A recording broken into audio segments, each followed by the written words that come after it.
जो मन के हाथों मजबूर होते हैं, जो ढीठ हो जाते हैं। लेकिन संतों की तो ये ड्यूटी है, चाहे आप ढीठ हो चाहे महाढीठ, उन्होंने तो वचन सुनाने ही सुनाने हैं। क्योंकि अल्लाह वाहिगुरु राम जैसा ख्याल देंगे वैसा फकीर सबको बताएंगे।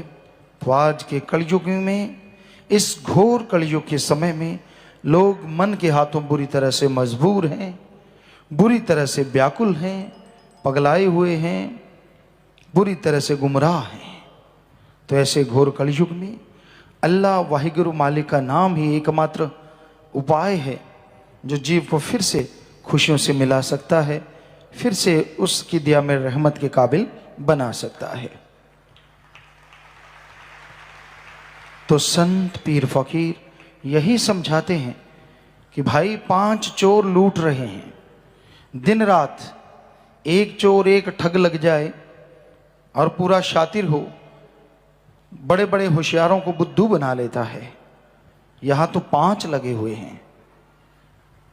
काम वासना, कभी काम में कीड़ा बन जाता है इंसान, विषय विकार भोग विलास में पगला जाता है। फिर क्रोध, कभी क्रोध के हाथों मजबूर हो जाता है, दूसरों को गाली गलौज बुरा कहता है। कभी अहंकार करता है अपनी जवानी पे, अपने जोर पे, अपनी खूबसूरती पे। ये चंद दिनों की माया होती है। फिर किसी को लोभ लालच तड़पाता है। थोड़े से लोभ लालच के इंसान का दुश्मन बन जाता है। लोभ लालच के लिए भाई भाइयों में दरार पड़ जाती है।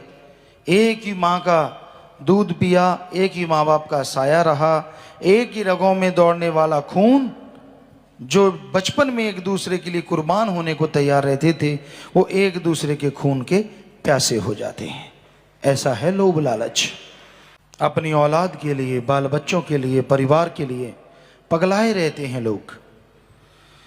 बुरी तरह से ये प्रभाव जीव पे पड़ता जा रहा है और जीव दिनों दिन अल्लाह वाहिगुरु मालिक की भक्ति इबादत से दूर होता जा रहा है। परमपिता सच्चे दाता रहबर फरमाया करते, हमने बहुत बार मजलिस में सुना, सेवा में आते थे, मजलिसें सुनते थे, बैठते थे आके, तो ये फरमाया करते, भाई निंदक की तो परछाई बुरी, और जो जवाइयों की तरह घर में बुलाएं, अब सोचिए खुद क्या हासिल होगा। या उनकी चर्चा में शामिल होता है इंसान, क्योंकि सदगुरु के ही वचन है, हम अपने पास से नहीं बना रहे। पुराने सत्संगी यहाँ बैठे होंगे, उनसे पूछ के देखिए, ये वचन हमने 2-3 बार कम से कम मजलिस में सुने हैं कि निंदक की तो परछाई ना पड़े। और रिकॉर्ड भी होंगे, आप सत्संग में किसी में शायद किसी न किसी कैस्ट में ये रिकॉर्ड आपको सुना जा सकता है। तो हम वही बात दोहरा रहे हैं कि जब उसकी परछाई से मना है, तो जो इंसान अगर हाँ में हाँ करे, चाहे कैसा भी कोई क्यों ना हो, तो बेड़ी में बट्टे डलते ही डलते हैं। इंसान बचना चाहे बचा जा सकता है, तौबा करे, अल्लाह मालिक वाहिगुरु राम का सुमरन करे, इबादत करे, तो वो दया का सागर बोले हुए को माफ जरूर कर देता है।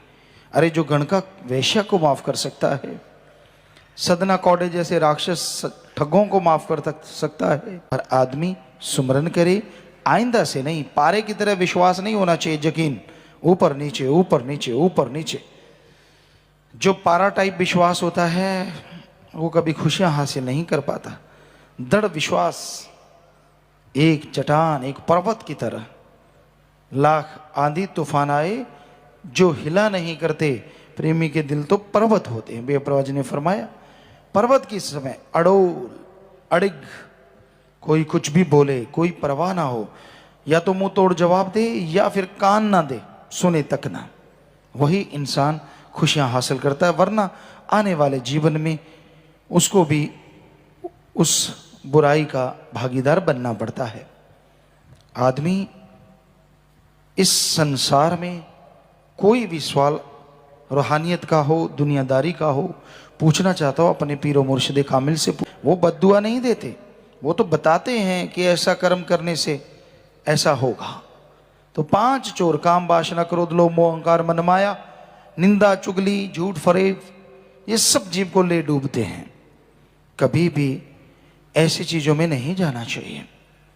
मस्ताना जी महाराज वचन किया करते थे, शायद किसी के ये दिलो दिमाग में आ जाए पुरानी साध संगत के, कि भाई मस्ताना जी महाराज कभी कभार ये भी कहा करते थे कि निंदक जिए जुगो जुग, कि हमारी जो निंदा करता है वो जुगो जुग जिए। क्यों? क्योंकि वो मशहूरी करता है, राम नाम की मशहूरी हो जाती है। अभी भी कोई शक है क्या वचन पूरे नहीं हुए? बताने की जरूरत है? सो वचन तो दोनों तरफ ही पूरे हो जाते हैं, क्योंकि किसी का कोई डर नहीं मारा। हकीकत तो हकीकत है, कोई कुछ भी कहे वो अपने हिसाब से विचारा करता है और राम अपना काम कर लेता है। सो वो वचन भी पूरे हुए हैं, ऐसा नहीं कि वो वचन पूरे नहीं हुए। और बेपरवाह शास्त्र राम जी दाता रहबर ने कहा है कि निंदक तो सब कुछ डुबो लेता है, वो भी पूरे होंगे और हो रहे हैं। दोनों तरफ ही वचन सदगुरु के हैं, समय समय के अनुसार वचन होते हैं। अब कोई जड़ो क्यों किंतु करंतु करने वाले हैं वो तो सोचें, मस्ताना जी ने तो कहा था कि हमारा निंदक जुगो जुग जिए, और बेपरवाह दाता रहबर ने कहा कि परछाई न पड़ने दो, दोनों जहान में डूबेगा। और अब भी वही वचन करवा रहे हैं। आदमी सोचे यार ये क्या है रूहानियत, कभी तो जुगो जुग जीने का और कभी ये रगड़ा पट्टी चढ़ जाएगी। तो समय समय का टाइम का भाई साज है। तो जैसा समय होता है वैसा ही राग संत पीर फकीर सुनाते रहते हैं। अब ये भजन शब्द इन तर्जों में सुनाए जाते हैं। अगर पुरानी तर्जें सुनाने लगे तो शायद बहुत कम हो उन रागों को सुनने वाले, कहीं तो खिसक जाएं यार इसका आलाप पता नहीं कब बंद होगा, क्योंकि उसमें आलाप की ज़रूरत है, मुर्कियों की ज़रूरत है, बहुत कुछ ज़रूरत पड़ती है। बड़े ताल को बांध के बजाने की ज़रूरत है, उसमें बांध के गाने की ज़रूरत। बड़ा स्लो है तो स्लो ही चलेगा, उसी ताल में आना होगा, 100 कुछ होता है उन रागों में। लेकिन कौन है जानकर खिसक जाते हैं यार, ये तो अजीब हो गया। इसी पे एक बात हंसने वाली आप ख्याल में आई, क्योंकि आप सारा दिन कहते होंगे पिताजी तो खड़काते ही रहते हैं। चलो आज आपको हंसने की बात भी बीच में सुनाते ही रहते हैं, ऐसा तो कुछ नहीं है। खड़काना हमारा काम है, वो तो छोड़ेंगे नहीं, बेफिक्र रहो, वो तो मतलब ही नहीं है। ये तो लोहार का हथौड़ा चलता ही रहेगा, कभी तो सीधे होगे ही। आज नहीं तो कल, कल नहीं तो जब मार पड़ गई तब होना तो पड़ेगा काका। अच्छी बात है कि आप राम नाम का जाप करके बिना हथौड़े की सीधे हो जाओ। पुराने जमाने में राग गाते थे तो कईयों को समझ नहीं आती थी, कई बुजुर्ग आए आके बैठ गए और रागी ने अपना राग शुरू कर दिया। गाने वाला जो गायक था वो गाने लगा, उसने बड़ी आलापें निकाली लंबी लंबी, ऊंची सुरों में गया, कभी नीचों में आया, कभी कुछ करे कभी कुछ करे। काफ़ी देर वो अपनी गले को ही तराशता रहा और सरगमे निकालता रहा। एक बुढ़िया खड़ी होगी, कहती बाबा चुप कर। कहना माता क्यों?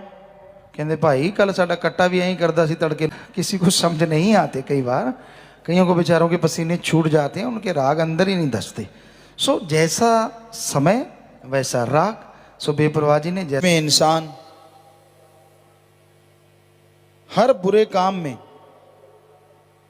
खुशी खुशी पार्टिसिपेट करता है, हिस्सा लेता है, और जब अच्छे काम की बारी आती है तो दूर हो जाता है। हर बुरे काम के लिए, निंदा चुगली बुराई काम वासना क्रोध लोभ मोह अहंकार के लिए ज्यादातर लोगों के पास समय होता है, पर जब अल्लाह वाहिगुरु राम गौड़ खुदा रब की बात करनी हो, सेवा पर हित परमार्थ करना हो, तो लोगों के पास समय नहीं होता। तो बहुत भाग्यशाली हैं आप जो सत्संग सुनने आए हैं। अपने भाग्य को, नसीबों को और अच्छा बना सकते हैं सुन के अगर अमल करते हैं। ये संसार ऐसा बाजार है, यहां खुद गर्जी का सामान ज्यादा बिकता है। लोग खुद गर्ज हैं, स्वार्थी हैं। लोग अपना स्वार्थ हल करने के लिए किसी भी हद तक गिर सकते हैं।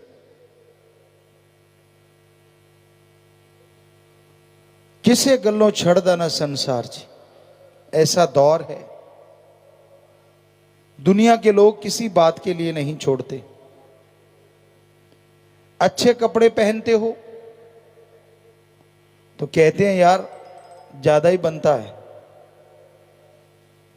और फटे पुराने पहनते हो तो लोग कहते हैं कंजूस है, मक्खी चूस है।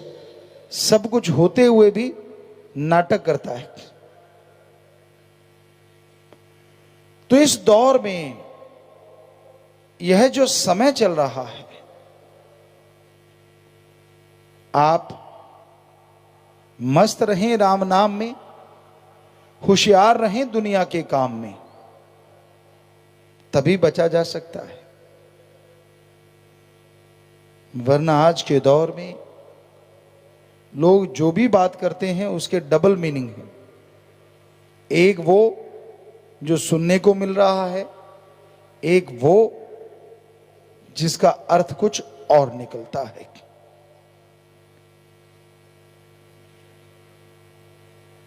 अजीबोगरीब दौर है कि कब क्या चेंजेस आ जाए। जो दिखता है वो है नहीं, और जो है वो दिखता नहीं। दिल में छल है, कपट है, पाप है, जुबान पे मिठास है। कहते कुछ और हैं, करते कुछ और हैं, सोचते कुछ और हैं।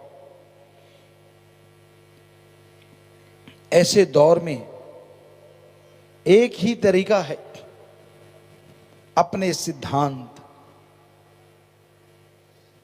अपने अकल बुद्धि का प्रयोग अवश्य करें। आंखें मूंद के किसी पे यकीन ना करें, चाहे वो कोई भी क्यों ना हो। हां, राम और उसका नुमाइंदा कोई सच्चा फकीर है, उस पे दृढ़ यकीन करें, ताकि वो आपको हर पाप कर्म से, हर बुरी बला से बचा सके।